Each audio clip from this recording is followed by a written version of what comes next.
All right, so this is one of those topics that kind of explains me.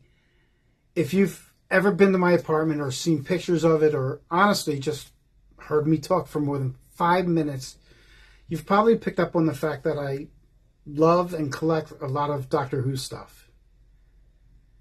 And people ask, sometimes politely, sometimes very directly, why? So I figured this might be a good time to answer that. One quick thing before we jump in.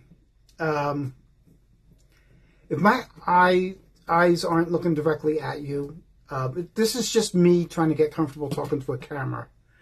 I'm getting there little by little. By the way, welcome if you're new here. I'm Dave, and this is Hanging Out with Dave. And if you've been here before, you already know how this goes. Right, Ricky? Ricky. All right.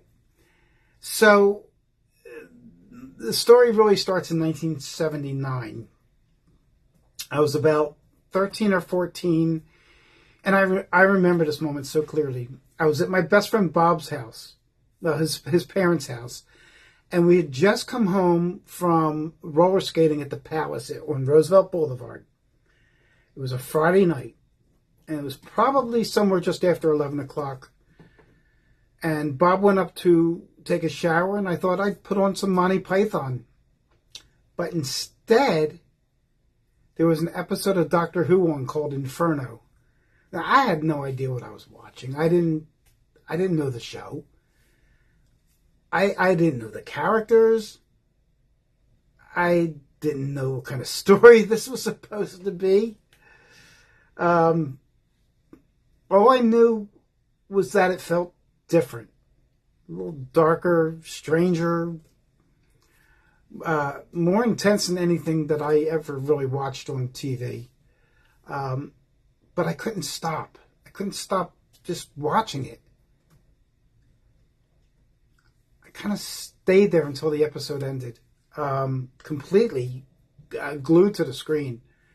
And the funny thing is, even now, all these years later, Inferno is still one of my favorite Doctor Who episodes. That was the hook for me.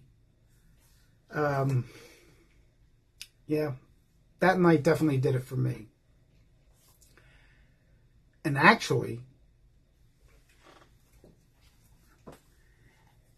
this is the perfect place to show you something. This is the Target novelization of Inferno.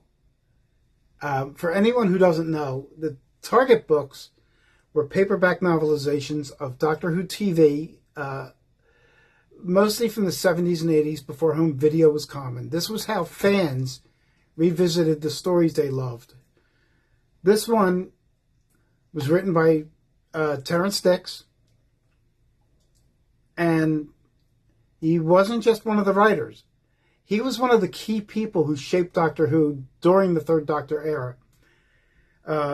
What makes this book special to me, though, is that it's the novelization of the very first Doctor Who story I ever saw.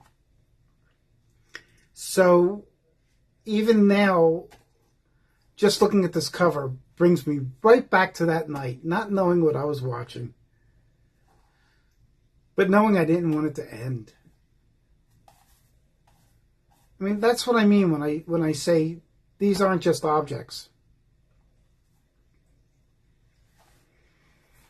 So, why did Doctor Who actually matter to me? It mattered because it gave me an escape. It gave me somewhere else to go mentally, especially in an age where that kind of escape meant something. It wasn't just that. Doctor Who gave me people. I made friends because of it. I went to Doctor Who conventions and met other fans who understood why this show mattered. And the Doctor himself mattered to me. he wasn't a typical hero. He didn't solve problems by being the strongest person in the room. He solved them by being the smartest, and by being curious, and by being kind. As a kid, that made an impression on me. It gave me someone to believe in, and someone I tried to emulate in small ways. There's one piece in particular that really sums that up for me, though. This is a letter from Colin Baker, who played the Sixth Doctor on Doctor Who. It's postmarked October 1988, so I was about 22 years old at this time. But what makes this special isn't just that it's from an actor on a show I loved. It's what he chose to remember. I'm going to read the last line because it's short. He wrote, "I hope Shayna is improving still. Give her a pat for me. Colin Baker." Shayna was my dog. She was sick at the time. She was a family dog. And the fact that he remembered that and included it, that meant a lot to me. This isn't just memorabilia. This is someone taking a moment to be kind.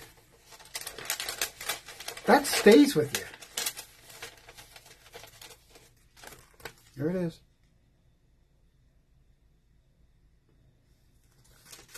So after that, Doctor Who didn't just become something I liked. It became a constant. Now here in the Philly area, PBS used to air Doctor Who late on Friday nights and again on Saturday afternoons. Sometimes they'd even show like the full stories in a movie format, which was about 90 minutes at the time. And between two different PBS stations, Channel 12 and Channel 23, I was watching Doctor Who 3 times a week.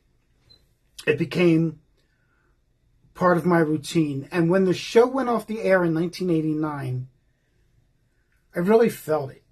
When the TV movie came out in 96, I thought, okay, maybe it's back. But it wasn't until 2005 that Doctor Who truly returned and brought the show to a whole new generation. And it's been with us ever since.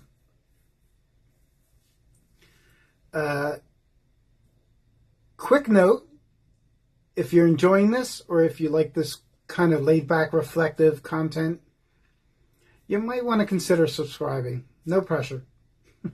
Just figured I'd bring that up, mention it. And then... then there's the fun stuff. Hi, Ricky. This is Doctor Who Yahtzee, and it's still sealed, never opened. I didn't buy this because I needed another game. I bought it because I saw it and thought, of course that exists. Doctor Who can be serious and thoughtful and then completely silly.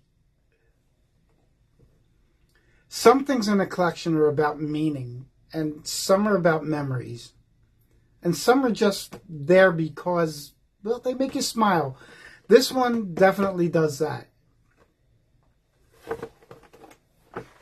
You know, people ask me all the time, get that down, why do you need this stuff? And the answer is I don't, but I want it. And everybody has something they're into. This just happens to be one of mine. I didn't plan it. I just picked things up over the years, and it added up. And when I look at this stuff, I'm not thinking about how much of it there is. I'm thinking about when I got it and where I was at the time. That's really it. So yeah. That's what this all comes down to. Doctor Who has just been part of my life for a long time, and I don't collect this stuff because I feel like I have to. I collect it because it makes me happy. And if something, brings you joy and doesn't hurt anyone, that's probably reason enough. So, thanks for hanging out with me.